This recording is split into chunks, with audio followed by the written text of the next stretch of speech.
itu tetap berjalan dan menjaga setiap tahunnya. Dari dulu itu tidak pernah putus.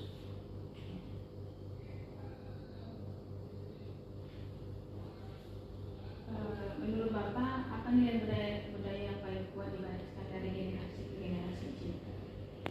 Kalau yang paling kuat sebenarnya adalah Musa Budesa. Musa Budesa itu satu proses pertemuan antara para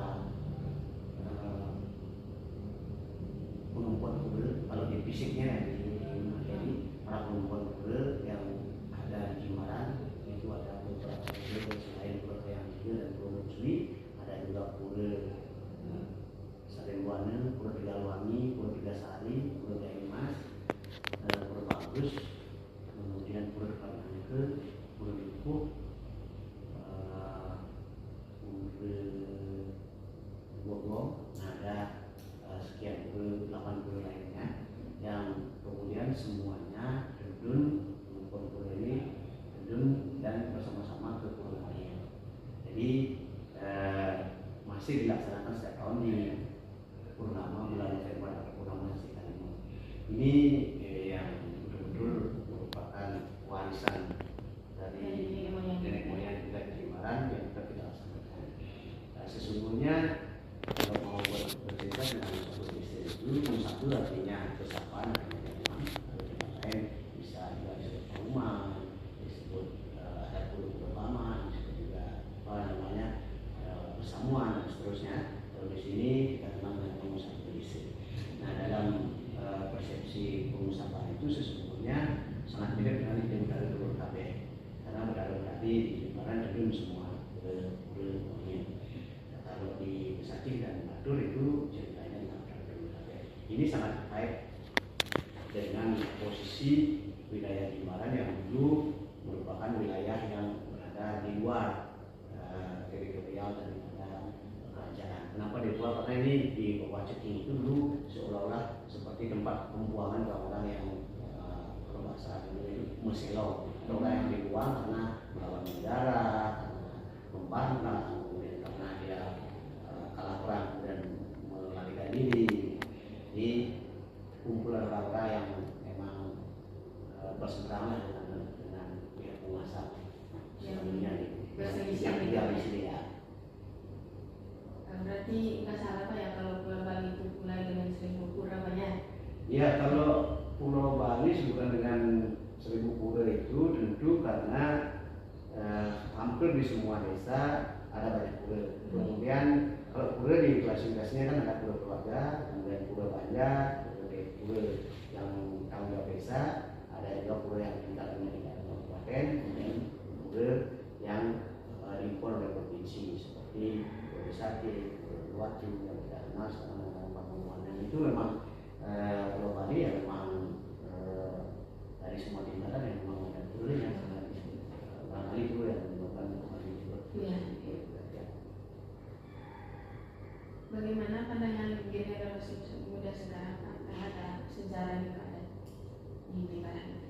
Kalau generasi muda ya kita, kalau saya sih secara spesifik nggak bisa menjelaskan di mana pandangan sebentar, tapi mereka tetap antusias kalau semua kegiatan yang terkait dengan musabel, pemelastian, kegiatan yang sudah diwariskan, mereka tetap antusias mengikuti. Cuman barangkali yang kurang adalah dari sisi edukasinya. Jadi kalau ada pengalaman apa sih acara ini, barangkali itu yang perlu ditingkatkan.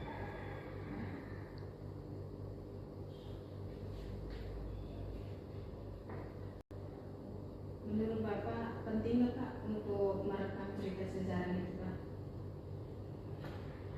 Kalau menurut saya itu sangat penting ya, utamanya bagi generasi muda yang sekarang pada kemarin ada generasi milenial, kemudian sekarang ada istilahnya Gen Z dan seterusnya. Karena apa? Karena sesungguhnya kita bekerja hari ini itu pasti karena ada masalah ya. Kemudian apa yang kita lakukan hari ini itu akan menjadi penentu di mana langkah kita di masa depan. Oleh karena itu pengetahuan sejarah atau pelajaran sejarah terutama memaknai sisi positif dari apa yang terjadi di masa lalu itu sangat penting. Oleh karena di masa-masa lalu semua orang menyadari ketika kita sudah melalui sudah dalam masa lalu, akhirnya semua orang menyadari bahwa masa lalu itu adalah sesuatu yang sangat positif. Yang tercatat itu biasanya hal-hal yang oh iya ya benarnya kita begini ya, oh iya ya kita harusnya begini ya, kan ya seperti itu, sehingga nanti kita tidak terbentuk dalam keadaan itu kita tidak kehilangan arah. Karena tentu apa yang dilakukan dari menjadi bangsa ini jangan sekali-sekali melupakan sejarah gitu. Kalau kita justru perlu meyakini sejarah bangsa luar, kemudian kita jadi patokan, kita bisa bilang jadi kita sebagai bangsa Indonesia.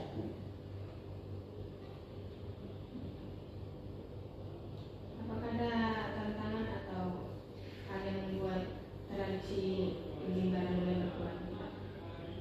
Kalau tradisi sih semakin meriah. Jadi ya semakin bermeriah, semakin berkembang gitu. Karena apa? Karena penampilan dari sebuah acara sekarang itu dipengaruhi banyak hal, dan utamanya adalah daya dukung dari masyarakat sendiri. Dalam arti masyarakat yang akan tampil dalam sebuah acara itu sekarang mereka lebih glamor, lebih siap, lebih kerjasama, kemudian lebih ingin menonjol, lebih ingin dikenal, tidak hanya oleh lingkungan tapi juga karena ada medsos sekarang, sosial media, juga oleh dunia internasional, sehingga kadang-kadang banyak juga dari acara-acara yang diwariskan ini banyak juga yang ingin ini viral, ini bisa dijadikan konten dan lain sebagainya. Saya kira anak-anak muda antusias untuk acaranya, untuk semua kegiatan rekor budaya. Namun seperti tadi dari sisi edukasi mungkin perlu. Menurut Bapak, apa yang bisa kita lakukan Pak agar sejarah ada Jimbaran kira-kira? Yang pertama tentu yang harus dilakukan tentu harus ada kerjasama antara dunia adat istiadat dengan dunia pendidikan. Salah satunya ya sekarang ada mudah-mudahan ini kata biasanya bisa kalau selesai bisa ditaruh di sini satu. Nah, kemudian dengan pihak sekolah dari yang sekolah dasar sampai ke sekolah menengah yang ada di Jimbaran, mestinya kita saling komunikasi bahwa lembaran-lembaran lain dari sejarah bangsa itu, terutama yang lebih lengkap, mesti dimasukkan juga ketika mereka belajar sejarah di sekolah.